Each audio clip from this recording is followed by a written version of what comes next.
Hi everyone, एक और नए वीडियो में आप लोग का स्वागत है। तो साथियों, आपने अभी तक पिछले वीडियो को नहीं देखा है तो जाइए चैनल के प्ले लिस्ट में, वहां पर आपको सभी वीडियो मिल जाएगा। और दोस्तों, आप लोग जो है वो अंतिम के जो भी दिन बचे हैं, गिन चुन कर 22 या 20 दिन बचे होंगे, तो उसमें दोस्तों आप लोग अपने तैयारी को और भी बेहतर बनाने के लिए आप लोग जो है वो दिन में कम से कम 2 सेट लगाइए, ठीक है। क्योंकि आप कितना भी पढ़ लीजिए और उसको प्रैक्टिस आप नहीं कीजिएगा तो आपको पढ़ने का कोई फायदा नहीं है। इसलिए आप लोग कम से कम दिन में 2 सेट लगाइए, या सुबह लगाइए एक ठो और एक ठो शाम को, या जब भी आपको टाइम मिलता है, लेकिन 2 ठो आप लोग सेट प्रतिदिन लगाइए, ठीक है। तो चलिए आज की क्लास को हम लोग शुरू करते हैं। तो आज का हमारा पहला प्रश्न है, तरिणी अपनी वर्गाकार इमारत के चारों ओर दौड़कर मैराथन के लिए अभ्यास कर रही है। वह अपनी इमारत के 10 चक्कर पूरा करती है। यदि प्रत्येक भुजा लगभग 50 मीटर है तो उसके द्वारा कवर किए गए रनिंग ट्रैक की लंबाई क्या होगी। तो यहाँ से जो चक्कर बराबर में होता है डिस्टेंस बटा में जो भी दिया रहेगा आकृति उसका परिमाप होता है बटे में, ठीक है। तो यहाँ से कितना हो जाएगा, यहाँ से दिया कि ये 10 चक्कर पूरा करती है, तो चक्कर बराबर में इनके 10 चक्कर बराबर में दूरी इनके डिस्टेंस और बटा में जो आकृति दिया है उसका परिमाप। तो ये कैसा आकृति है, यह वर्गाकार इमारत है। तो वर्ग का परिमाप कितना होता है, 4 गुने भुजा, जबकि यहाँ से प्रत्येक भुजा की लंबाई दिया है कितना 50 मीटर का है। यहाँ से दूरी हो जाएगा, ये 4 5 20, 200 इंटू का 10 यानी कि 2000 मीटर जो है वो तरनी इस दूरी को कवर कर रही है। इसलिए ऑप्शन नंबर यहाँ से ए जो है वो हमारा राइट आंसर हो जाएगा। अगले प्रश्न को देखते हैं। अगला प्रश्न है, एक रेलगाड़ी पड़ाव के बिना 75 किलोमीटर प्रति घंटे की रफ्तार से चलती है और पड़ाव के साथ 66 किलोमीटर प्रति घंटा की रफ्तार से चलती है। तो रेलगाड़ी प्रति घंटे औसत कितने मिनट रुकती है। जैसे रुकने का जो समय होता है, सूत्र क्या होता है, रुकने के यहाँ से जो समय हो जाएगा, रुकने का समय वो इसका सूत्र होता है कि दोनों चालों का अंतर, तो कितना हो जाएगा 75 और 66 का अंतर, ये हो जाएगा 9। और बॉटम होता है बड़े की चाल, तो बड़े की चाल कितना है 75 किलोमीटर प्रति घंटा है। और गुने का कर देंगे 60, क्योंकि मिनट में पूछा है, तो 80 हो जाएगा। 15 चौके 60 और ये 15 पाँचे 75, यानी कि हो जाएगा 9 चौके 36 और बट्टा में 5, तो ये 7 5 35, 1 5 दूनी 10, यानी कि 7.2 मिनट के लिए ये बस रुकती है प्रति घंटा। इसलिए ऑप्शन नंबर यहाँ से ए जो है वो हमारा राइट आंसर हो जाएगा। अगले प्रश्न को देखते हैं। अगला प्रश्न है, दो पात्रों ए और बी में 3:8 और 6:5 के अनुपात में स्प्रिट और पानी है। तो 5:6 के अनुपात में स्प्रिट और पानी का घोल प्राप्त करने के लिए उनकी सामग्रियों को किस अनुपात में मिश्रित किया जाना चाहिए। तो साथियों, ऐसा जस्ट सवाल हम कुछ पिछले वीडियो में बतलाए थे, तो आइए इसको बनाते हैं। उस टाइम बतलाए थे एसिड और वाटर का था, और एसिड को लेकर बनाए थे। यहाँ पर अब इसको बनाएंगे वाटर को लेकर, ताकि आप किसी को भी लेकर बनाइएगा तो आपका आंसर आ जाना चाहिए, ठीक है। तो कितना है, ए और बी में 3:8, जो कि स्प्रिट और वाटर के यहाँ से रेशियो दिया है। तो वाटर कितना है, ए में है वाटर 8, और टोटल मिश्रण कितना हो जाएगा अनुपात में 8 3 11 हो जाएगा। और यहाँ से बी में कितना है, बी में है कि 6:5 है, यानी कि पानी है 5, और टोटल मिश्रण कितना हो जाएगा 6 5 11 हो जाएगा। और लास्ट में कितना का प्राप्त करना है 5:6 के, क्योंकि 6 पानी ज्ञात करना है और कितने में, तो ये 11 में ज्ञात करना है। यहाँ से इसको बना देंगे, यहाँ से हमारा हो जाएगा ये 6/11 माइनस के 5/11, तो ये जो 6 माइनस 5/11 यानी कि 1/11 इसका हो जाएगा। और ये जगह अनुपात का ये 8/11 माइनस के 6/11, तो 8 में से 6 जाएगा 2, यानी कि 2/11 इसका हो जाएगा। तो यहाँ से 11 से 11 कैंसिल आउट, यानी कि इसका अनुपात जो आ गया वो हो गया 1:2। इसलिए ऑप्शन नंबर यहाँ से ए जो है वो हमारा राइट आंसर हो जाएगा। अगले प्रश्न को देखते हैं। अगला प्रश्न है, कोई वस्तु एक निश्चित मूल्य पर बेची जाती है और उस मूल्य के 5/7 पर उसे बेचने पर विक्रेता को 10% का लाभ होता है। तो मूल मूल्य पर उसका लाभ परसेंट कितना होगा, ठीक है। जैसे मान लेते हैं कितना है बटा 5/7 है, तो नीचे वाला को मान लेते हैं उसका मूल्य हो जाएगा। यहाँ से मूल्य कितना हो जाएगा, मूल्य जो है वो है ये 5/7 है, इसको अपनी सुविधा के अनुसार मान लेते कि ये 700 है। तो यहाँ से वर्तमान कितना हो जाएगा, वर्तमान में इसका जो मूल्य हो जाएगा वो हो जाएगा 700 का 5/7 यानी कि हो जाएगा 500, ठीक है। और इस पर कितना इसको लाभ हो रहा है, इसको हो रहा है 10% का लाभ होता है। जैसे क्रयमूल कितना आ जाएगा, क्रयमूल हो जाएगा ये 500 इंटू का लाभ हो रहा है 10% का, यानी कि 100, और बटे में हो जाएगा 110 हो जाएगा। यहाँ से ये 1 जीरो से 1 जीरो कैंसिल आउट, यानी कि हो जाएगा 5000 बटा में 11 हो जाएगा, इसका क्रयमूल आ जाएगा। तो बोला है जब कि यदि वो मूल पर बेचे तो उसके कितना % का लाभ होगा। जैसे लाभ बराबर में होता है विक्रयमूल माइनस का क्रयमूल। तो विक्रयमूल कितना है 700, यानी कि 700 माइनस के हो जाएगा क्रयमूल 5000 बटा में 11, और बटे में हो जाएगा क्रयमूल यानी कि 5000 बटे में 11, और परसेंट निकालने के लिए 100 से गुना कर देंगे। तो यहाँ से हमारा जगह प्रॉफिट % आ जाएगा। यहाँ से 11,7700, ठीक है, और माइनस का ये हो जाएगा 5000, और बटे में हो जाएगा 5000, और ये पूरे के बटे में यहाँ पर है 11 बटे में, ठीक है, और ये पूरे के बटे में यहाँ से हो जाएगा ये 5000 बटे में 11 इंटू का ये हो जाएगा 100 हो जाएगा। तो ये 11 से 11 कैंसिल आउट हो जाएगा, और यहाँ से हमारा जाएगा ये डबल जीरो, और ये 7 में से 0 जाएगा तो 7, और ये 7 में से 5 जाएगा 2, यानी कि 2700 बटे में ये हो जाएगा 5000, और इंटू का हो जाएगा ये 100। तो यहाँ से ये 2 जीरो से 2 जीरो कैंसिल आउट, और यहाँ से 50 दूनी 100, और ये 27 दूनी 54, यानी कि 54% का यहाँ से इसको लाभ हो रहा है। इसलिए ऑप्शन नंबर यहाँ से ए जो है वो हमारा राइट आंसर हो जाएगा।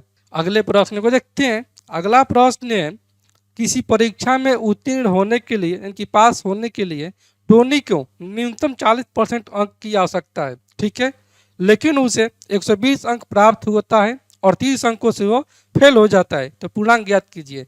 तो मान लेते कि पूर्णांक जो है वो है 100%, क्योंकि पूर्णांक यहाँ से मान लेंगे इसका पूर्णांक है कितना 100% है, ठीक है। तो यहाँ से बोल रहा है कि न्यूनतम पासिंग मार्क्स जो है वो 40% है, जबकि टोनी का प्राप्त होता है 120 अंक और वो 30 अंकों से फेल हो जाता है।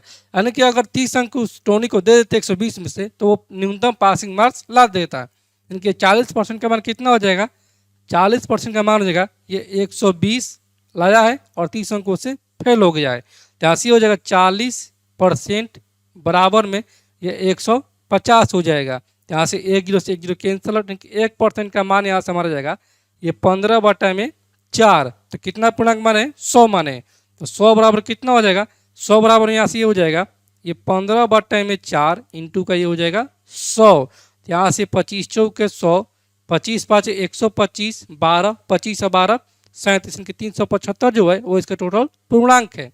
इसलिए ऑप्शन नंबर यहाँ से ए जो है वो हमारा राइट आंसर हो जाएगा। अगला प्रश्न है कि एक आयत की लंबाई में 40% की वृद्धि होती है, चौड़ाई को किस प्रतिशत से कम किया जाना चाहिए ताकि क्षेत्रफल वही रहे। तो जितना वृद्धि होगा उतना आयन को कम कर देंगे तो हमारा क्षेत्रफल जो है वो समान हो जाएगा। तो कितना कम करना होगा चौड़ाई में, क्योंकि चौड़ाई में यहाँ से % कमी हो जाएगा, चौड़ाई में प्रतिशत कमी। तो कितना की वृद्धि होगा लंबाई में 40% का, और कितना से 100 से 40 हो जा रहा है अधिक, इनकी 140 हो जा रहा है, और ये हो जाएगा गुने का 100। तो यहाँ से हमारा जाएगा ये 1 जीरो से 1 जीरो कैंसिल आउट, और ये 7 दूनी 14 और ये 2 दूनी 4, यानी कि हमको कमी करना होगा 200 बटा में 7% का कमी करना होगा। इसलिए ऑप्शन नंबर यहाँ से सी जो है वो हमारा राइट आंसर हो जाएगा। अगले प्रश्न को देखते हैं। अगला प्रश्न है कि एक ट्रेन 65 किलोमीटर प्रति घंटा की गति से चल रही है और यह 12 सेकेंड में 5 किलोमीटर प्रति घंटा की गति से ट्रेन की गति के दिशा में चलने वाले एक व्यक्ति को पार करती है। तो ट्रेन की लंबाई कितनी हो जाएगी। तो यहाँ से ट्रेन की लंबाई कितना हो जाएगा, यहाँ से दोनों का रिलेटिव स्पीड हो जाएगा, घट जाएगा, और ये हो जाएगा ट्रेन की लंबाई बटा में जो व्यक्ति को पार करती है उसका समय हो जाएगा, क्योंकि ट्रेन जो है अपनी लंबाई को ही केवल पार करेगी, उस व्यक्ति की लंबाई को पार नहीं करेगी। यहाँ से हो जाएगा ट्रेन की लंबाई, या इसका पहले रिलेटिव स्पीड ज्ञात कर लेंगे। तो ट्रेन की चाल यहाँ से 65 किलोमीटर प्रति घंटा और व्यक्ति की चाल है 5 किलोमीटर प्रति घंटा। तो दोनों का रिलेटिव स्पीड हो जाएगा 65 माइनस का 5, क्योंकि एक ही दिशा में चल रहा है, तो ये हो जाएगा 60 किलोमीटर प्रति घंटा। तो इसको बदल देंगे मीटर प्रति सेकेंड में, तो हमको गुना होगा 5 बटा में 18 से, और ये हो जाएगा ट्रेन की लंबाई x, और इसको पार करने में कितना लग रहा है, इसको लग रहा है व्यक्ति को पार करने में 12 सेकेंड का समय लग रहा है। तो यहाँ से 6 दूनी 12 और ये 36 18 और ये 20 60, 20 5 100 इंटू का 2, यानी कि ये हो जाएगा ट्रेन की लंबाई, ये हो जाएगा 200 मीटर। ठीक है, इसलिए ऑप्शन नंबर यहाँ से बी जो है वो हमारा राइट आंसर हो जाएगा। साथियों ये सब जितने भी सवाल हम बतला रहे हैं आपको हम बहुत ही शॉर्ट तरीके से बतला रहे हैं, ठीक है, ताकि आपको एग्जाम में टाइम बचे और आप और भी क्वेश्चन को टच कर सके और ज़्यादा से ज़्यादा क्वेश्चन को टच कर सके। नहीं तो इसी को अगर हम बेसिक से बतलाते या कुछ और तरीके से बतलाते तो बहुत लंबा लंबा जाता है, क्योंकि टाइम लगता है, इसलिए आपको बहुत शॉर्ट से शॉर्ट तरीका से आपको बतलाया जा रहा है। ठीक है, तो आप लोग लास्ट तक बने रहिएगा और इस वीडियो को आप लोग शेयर कीजिएगा। तो अगला प्रश्न है कि एक व्यक्ति अपनी आय का 80% खर्च करता है। यदि उनकी आय में 20% की वृद्धि हुई और उनके व्यय में 10% की वृद्धि हो जाती है तो उसकी बचत में कितना वृद्धि होगी। ठीक है, तो मान लेते कि इस व्यक्ति की टोटल आय जो है वो है 100 रुपया। तो जब आय मान लें कि इस व्यक्ति का है 100 रुपया, तो खर्च कितना कर रहा है, ये कर रहा है 80%, 80 रुपया खर्च कर रहा है, तो बचा कितना रहे 100 में जब 80 खर्च कर दिया तो ये बचा दिया कितना 20 बचा दिया। और फिर आगे है कि यदि उनकी आय में 20% की वृद्धि हुई, तो आय में 20% की वृद्धि यानी कितना की वृद्धि हो रहा है 20 की वृद्धि हो रहा है। 100 का 20% 20 ही होता है, तो 100 से 20 अधिक हो जा रहा है इनकी 120 हो जा रहा है। ठीक है, फिर आय कितना है कि यदि उनके व्यय में 10% की वृद्धि हो जाती है, इनके व्यय या खर्च जो भी करिए तो इसमें 10% की वृद्धि किया जाता है, तो 80 का 10% कितना हो जाएगा 8 हो जाएगा, यानी कि यह वृद्धि होकर कितना हो जा रहा है 8 अधिक हो रहा है, इनकी हो जा रहा है 88। तो यहाँ से आय माइनस के खर्च कितना आ जाएगा बचत आ जाएगा, तो बचत कितना हो जाएगा यह 120 माइनस का 88, 88 और 2 90, 90 और 30 120, तो कितना की वृद्धि हो रहा है यहाँ से ये वृद्धि हो रहा है 12 का वृद्धि हो रहा है। ठीक है, और किससे वृद्धि हो रहा है तो ये 20 लिए वृद्धि हो रहा है और गुने का हो जाएगा ये 100, जैसे 20 पाँचे 100 और ये 12 पाँचे 60, यानी इसका बचत में जो है वो 60% का वृद्धि हो जा रहा है। इसलिए ऑप्शन नंबर यहाँ से ए जो है वो हमारा राइट आंसर हो जाएगा। अगले प्रश्न को देखते हैं।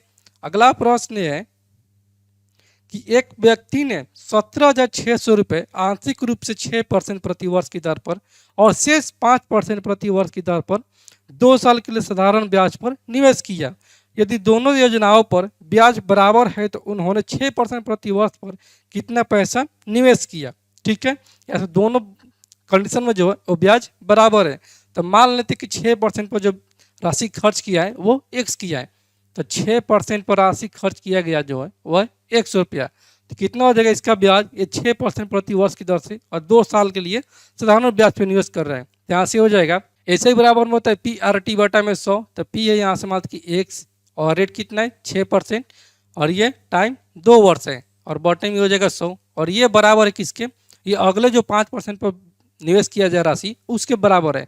तो जब 17,600 में से जब 100 रुपये खर्चा कर दिए तो बचा कितना भी हमारे पास वो बचा है 17,600 माइनस का 100 रुपया बचा है और इसको निवेश कर रही है 5% की दर से और 2 वर्षों के लिए और बॉटम ये हो जाएगा 100, तो यहाँ से 100 से 100 कैंसिल आउट और यहाँ से ये 2 से 2 कैंसिल आउट। ठीक है, तो यहाँ से हमारा ये हो जाएगा 6x बराबर में ये 5 से गुना जाएगा पूरा, तो ये 00, 5 6 के 30, ठीक है, 3 17 5 85 और 3 88 हो जाएगा और यहाँ से हो जाएगा माइनस का ये 5x, तो इस माइनस 5x को इधर ट्रांसफर करेंगे तो हो जाएगा हमारा प्लस का 5x, तो 6x प्लस का 5x यानी कि 11x, 11x बराबर में हो जाएगा 88,000 रुपये हो जाएगा। यहाँ से x का मान कितना हो जाएगा ये हो जाएगा 11 8 88 यानी कि 8,000 रुपये जो है वो यहाँ से 6% ब्याज पर दिया गया है। इसलिए ऑप्शन नंबर यहाँ से बी जो है वो हमारा राइट आंसर हो जाएगा। अगले प्रश्न को देखते हैं। अगला प्रश्न है एक 2 अंकों की संख्या और उन दोनों अंकों को आपस में बदलकर प्राप्त संख्या के बीच का अंतर 81 है, तो उस संख्या के अंकों के बीच का अंतर क्या है। ठीक है, तो मान लेते हैं कि वो 2 अंकों की जो संख्या है वो कितना है 12 है, तो ये जब 12 है तो इसका जो स्थान है वो बदल दिया जाता है, इनकी 12 से कितना हो जा रहा है ये 21 हो जा रहा है, तो इन दोनों का अंतर जो है वो कितना दिया है वो यहाँ से दिया कि ये 81 है, तो हमारा आंसर कितना हो जाएगा अंतर ये 12 और 21 का अंतर 9 हो जाएगा और इस 9 का मान दिया यहाँ से ये 81, तो 1 का मान ये हो जाएगा 9। तो बोला है क्या, बोला है कि उस संख्या के अंकों के बीच का अंतर क्या है, तो संख्या कितना माने ये 12 माने, तो 12 बराबर ये हो जाएगा 12 9 ई टोटल से इनकी 108 हो जाएगा। तो इन संख्याओं के अंकों का जो अंतर है वही पूछा है, तो 8 और 1 का अंतर कितना हो जाएगा 7 हो जाएगा। इसलिए ऑप्शन नंबर यहाँ से ये जो है वो हमारा राइट आंसर हो जाएगा। तो साथियों मैं उम्मीद करता हूं कि आज का वीडियो क्लास आप लोग को पूरी तरह से समझ में आ गया होगा। और आप लोगों ने अभी तक इस चैनल को सब्सक्राइब नहीं किया है तो आप लोग इस चैनल को सब्सक्राइब करें, लाइक करें और कमेंट करें।